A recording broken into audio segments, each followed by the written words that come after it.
Este é o Azul.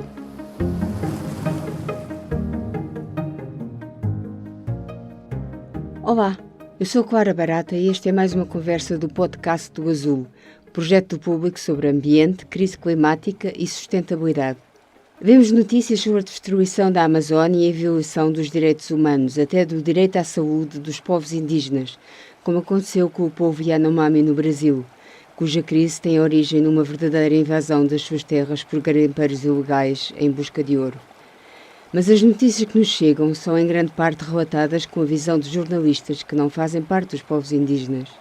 Olham de fora para esta crise que é tanto de sobrevivência de um modo de vida como da própria floresta. Vilma Reis, uma jornalista brasileira com larga experiência de rádio e especializada em jornalismo de ciência, está a fazer o doutoramento na Universidade de Coimbra sobre a história do jornalismo que fazem os próprios povos originários, sobre os problemas que os afetam. Bem-vinda, Vilma. Estuda jornalismo indígena brasileiro. Pode dizer-nos o que é este jornalismo, como é praticado, como tudo começou? Olá, Clara. Eu estudo, sim, o jornalismo indígena no Brasil, mas a Clara fez as perguntas que eu vou tentar responder ao longo do meu projeto de tese, ao longo do meu estudo. Eu consigo responder algumas, acho que consigo levantar, sim, a ponta do véu, como, por exemplo, como começou e o que é, mas acho que é o projeto para tentar entender o que levou a alguns indígenas a procurar o jornalismo, a comunicação, mas eu falo jornalismo no meu trabalho, e fiz sim um marco temporal na minha régua cronológica. Identifiquei um indígena em especial para o início de conversa. Quem era? Que se chama Mário Juruna. Foi um indígena muito importante na história da militância dos povos originários, porque ele foi o nosso primeiro representante político, um deputado eleito nos anos 60, 70, e ele usava um gravador de fita cassete que ele comprou, e passado um tempo a imprensa percebeu o poder daquilo e começaram então a atribuir um significado, a dizer que aquele talvez fosse o novo arco e flecha do guerreiro indígena. Mas para que é que ele usava o gravador? O Mário Juruna escreveu um livro depois sobre essa aventura, onde ele recuperou as fitas cassetes e transcreveu. E o livro tem o prefácio do Darcy Ribeiro, nosso grande antropólogo, e ele próprio escreveu como foi que isso começou. Peço permissão para ler. O livro é de 82 e se chama O Gravador do Juruna. E ele diz assim: bem antes, na reserva, eu não anotava por escrito as promessas da Fundação Nacional do Índio. Apenas levava minha mensagem para a tribo, passava a palavra, sem ser escrito. Então, quando eu chegava em Brasília, a Fundação Nacional do Índio falava que eu não tinha falado lá sobre o problema da aldeia. E assim me surgiu a ideia de comprar um gravador para poder fazer gravação de quem falou, quem está falando a verdade e quem está mentindo. Comecei a fazer gravação do pessoal e assim fica documentado e ninguém tira nada. E aí ele continua falando que gravava para que as mentiras que diziam e que as promessas que lhe faziam eram falsas ou não. Na verdade, era um instrumento de confrontação com o não indígena que ele encontrava em Brasília quando ele ia lutar pela demarcação de terras indígenas, por exemplo. E, na minha concepção, esse foi um momento inicial do relacionamento entre a comunicação com o instrumento de jornalismo e a leitura indígena dessa narrativa. Então, o marco do meu projeto de tese começa com o Mário Juruna nesse momento. E como é que era? O Mário Juruna conseguia chegar à grande mídia com as suas gravações, ou como é que ele utilizava as gravações? Aí entra um papel, de novo, do jornalismo, porque, se não me engano, em 77, o jornal O Globo já tinha observado aquilo em Brasília, aquele indígena com um gravador, porque era um armamento. Ele chegava e os gravadores naquela época eram enormes, era uma bolsa, e ele chegava e dizia 1 minuto, clique, e começava. Pronto, aquilo começou a correr de boca em boca, e os jornalistas pensaram, e um deles, no jornal O Globo, fez uma reportagem que ocupava a página inteira a dizer o gravador do Juruna. E essa reportagem de página inteira a dizer o gravador do Juruna deu então uma visibilidade que ele não conhecia. O Globo, um grande jornal com sede no Rio de Janeiro, mas que circulava em todo o território nacional, apresentava para quem ainda não conhecia aquele indígena e aquela ideia de comunicação, de confrontação, de ativismo, que era o gravador. E depois disso, e ao longo do processo, outros indígenas que também foram buscar o jornalismo de combate, para o combate, atribuíam ao Mário Juruna o incentivo inicial, o pioneirismo.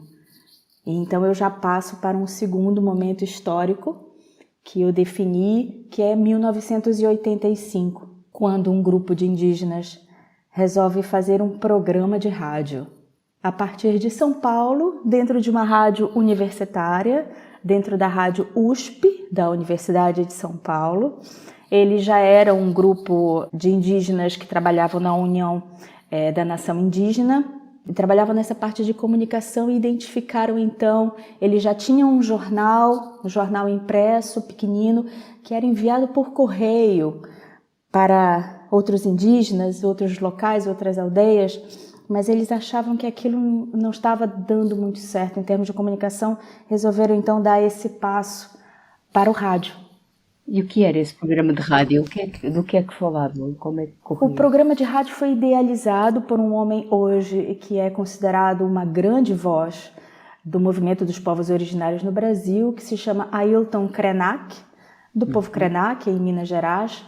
E ele, com Álvaro Tucano e outros parceiros de luta, idealizaram um programa e chamaram o programa de Índio. Então o programa tinha 20 minutos, era semanal, começou em 85 e durou até 91.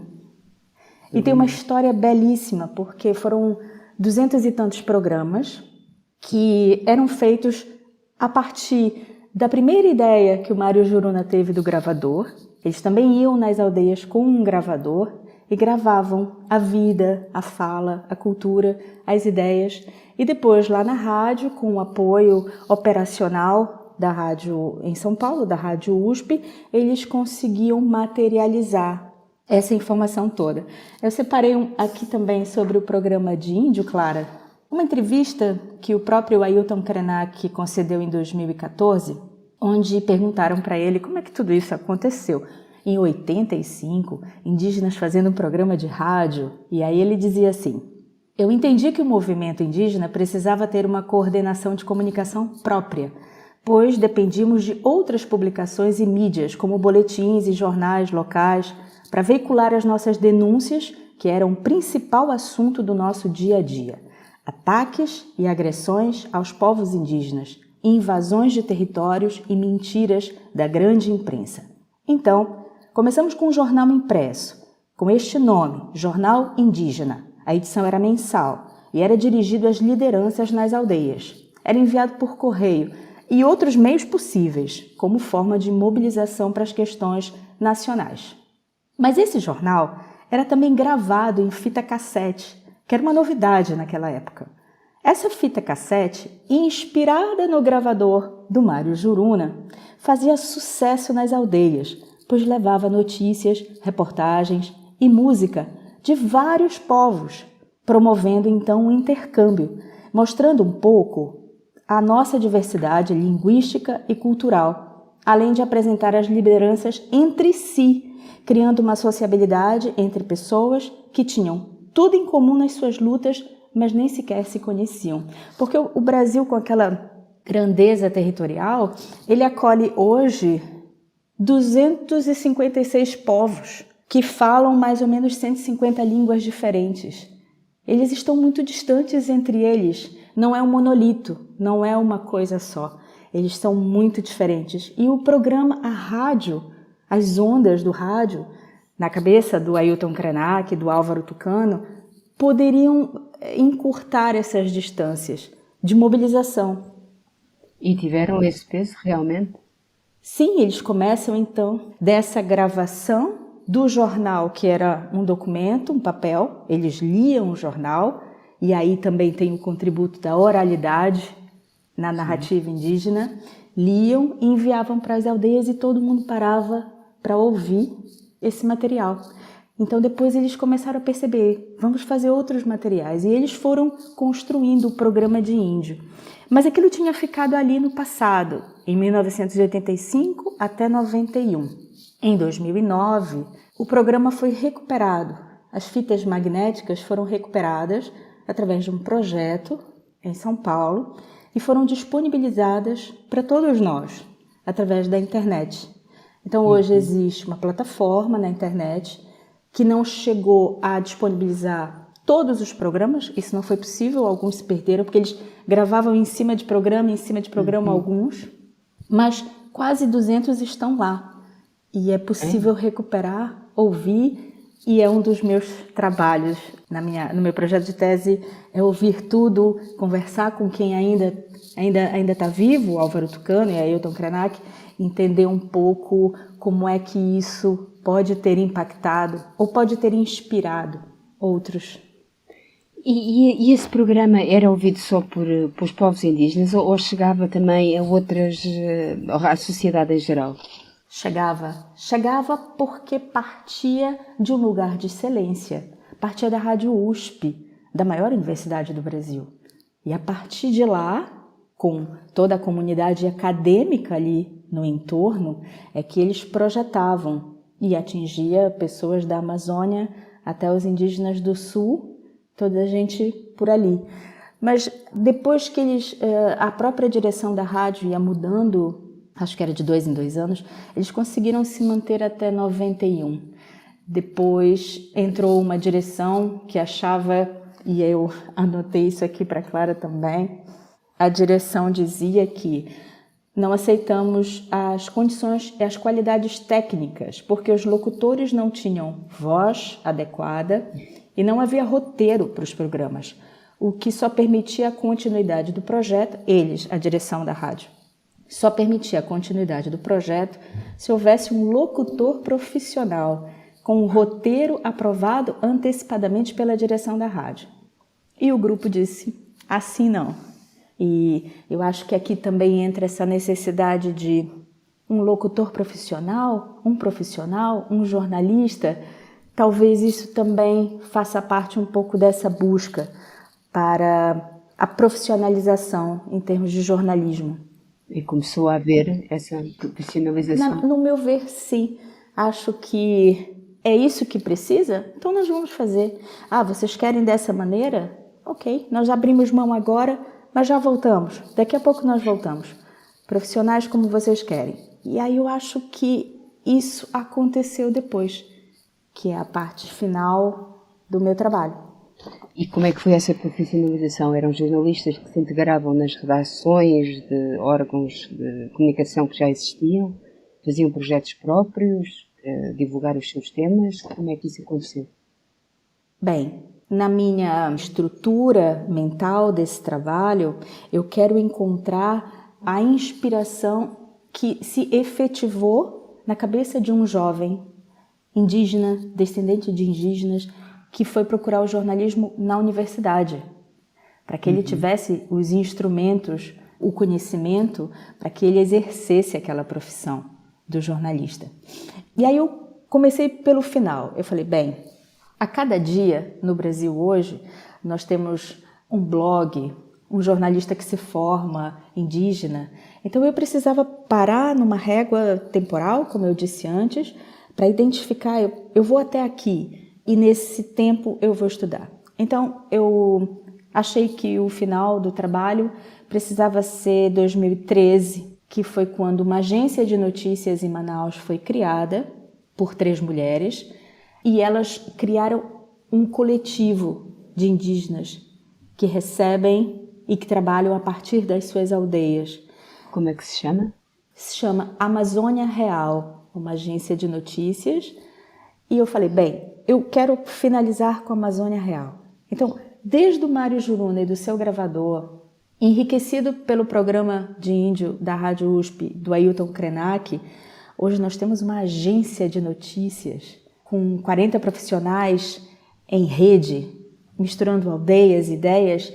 E o que aconteceu então, desde o Mário Juruna até essa agência de notícias? Quantos eles foram? Quem passou pela universidade?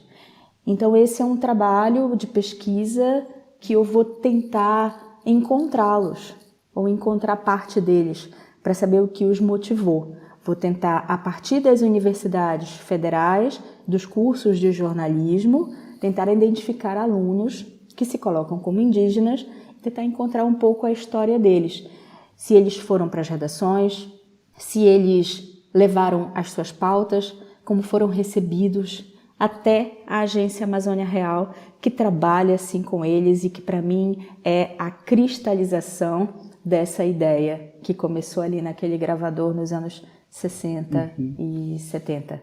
Então, acho que de uma maneira panorâmica é mais ou menos isso que eu estudo e que eu tento finalizar, e comecei há pouco tempo, há 1 ano e meio, estou no início, mas que é o meu trabalho que eu quero disponibilizar para portugueses e brasileiros, porque acho que Portugal não está longe dessa história. Existe uma espinha dorsal, no meu entender, que liga tudo isso, que mistura toda essa massa, que se chama língua portuguesa. Porque todos esses exemplos que eu dei agora para Clara, desde o Mário Juruna ao programa, à agência de notícias, todos estão em língua portuguesa. Usaram língua. Embora tenhamos as outras línguas que são faladas ainda no Brasil pelos povos originários, nós todos nos comunicamos com a língua portuguesa. E esse fio condutor também vai ser abordado, entendido, com a ajuda de antropólogos, tentar entender como é que essa língua portuguesa nos une, nos separou, foi aprendida, desaprendida, mesclada, entendida, burilada, tudo isso. Ok.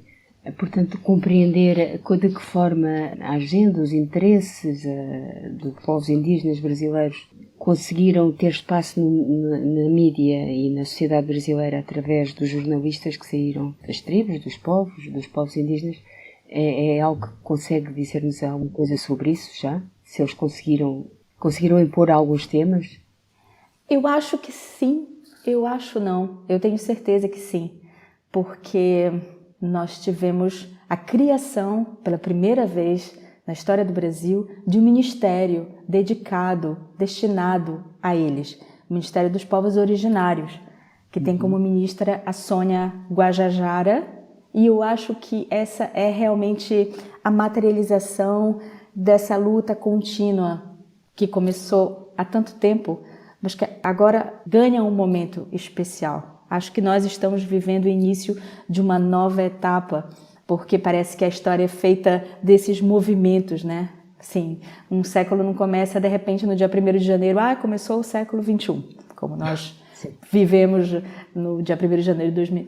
Não, eu acho que a história se movimenta dessa maneira, e a criação desse ministério é uma nova etapa, uma nova página. E é uma bonita página, depois do que o Brasil tem vivido em relação aos povos originários. Um retrocesso que tem se mostrado ao mundo através do jornalismo também. E eu acho que nós agora vamos colher alguns frutos dessa terra semeada lá atrás.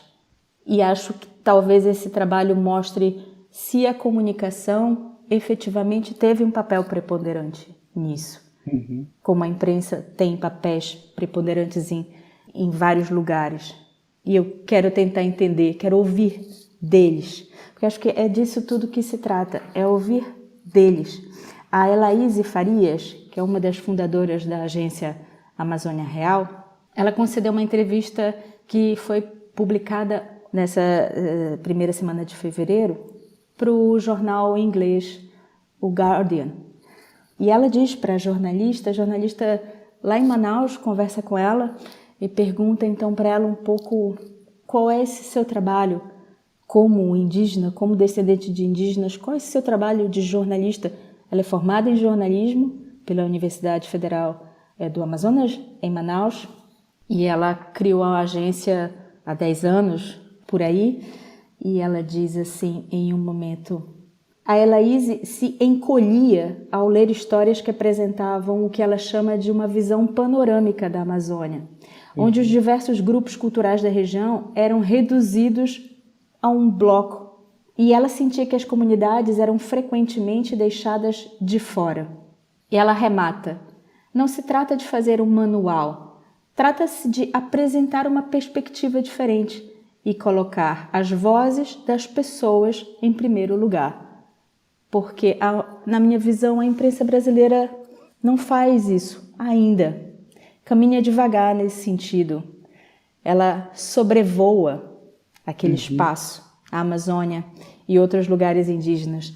E dali de cima, ela diz o que acontece. Mas é preciso descer e conversar e perguntar e dizer o que se trata, o que se passa. E a criação de coletivos, que a Agência Amazônia Real é um exemplo, mas existem vários coletivos de jovens, rádio, Instagram, muitas coisas que estão acontecendo e que eles estão falando por si, por eles. Uma conversa com a jornalista e investigadora Vilma Reis, conduzida pela jornalista do Azul, Clara Barata. A fechar o nosso episódio, há algumas sugestões para ler e ouvir no site do Azul. A nossa subeditora, Cláudia Carvalho Silva, mergulhou nos arquivos da Biblioteca Nacional, partiu em reportagem com Guilherme Vidal rumo a Alhandra, em Vila Franca de Xira, e depois seguiu com o Manuel Roberto e o Tiago Bernardo Lopes até à gralheira de Montemuro, em Viseu. O resultado destas andanças foi uma riquíssima reportagem sobre o ciclone de 1941, o demónio de vento que varreu Portugal. Para ler no Azul ou ouvir no podcast P24. Nas últimas semanas, a nossa estagiária Ana La Salete Silva esteve a escrever sobre desperdício alimentar. Começou por entrar na cozinha de alguns cafés e restaurantes para perceber as dificuldades que têm na reciclagem e conta-nos que existem falhas do sistema de gestão de resíduos que parecem de facto mais pesadas quando é a restauração a carregá-las. Em seguida, a Ana partiu para Bruxelas para acompanhar um painel de cidadãos organizado pela Comissão Europeia. Ao longo dos últimos meses, 180 pessoas estiveram de volta do problema e reuniram 23 recomendações para acabar com o desperdício alimentar. Uma reportagem para ler no Azul. A terminar, um trabalho do Daniel Dias sobre análises que indicam que as multinacionais continuam a procrastinar a ação climática. Em 1.500 empresas da União Europeia, menos de 5% têm planos credíveis para baixar as emissões de gases com efeito de estufa. E se acompanha o nosso podcast, ainda deve lembrar-se da conversa com Viriato Soromenho Marques em setembro do ano passado sobre a obra Primavera Silenciosa da norte-americana Rachel Carson, publicada em 1962. Agora, décadas mais tarde, Primavera Silenciosa volta às livrarias portuguesas, numa nova tradução editada pela imprensa da Universidade de Lisboa. Tudo isto para ler e ouvir em público.pt/azul. Se gostou de ouvir este episódio, siga o podcast na sua aplicação preferida para não perder o próximo. Se tiver sugestões de temas e entrevistas, envie para o e-mail aline.flor@publico.pt. O podcast do Azul é editado por mim, Aline Flor, e volta daqui a 2 semanas. Até lá!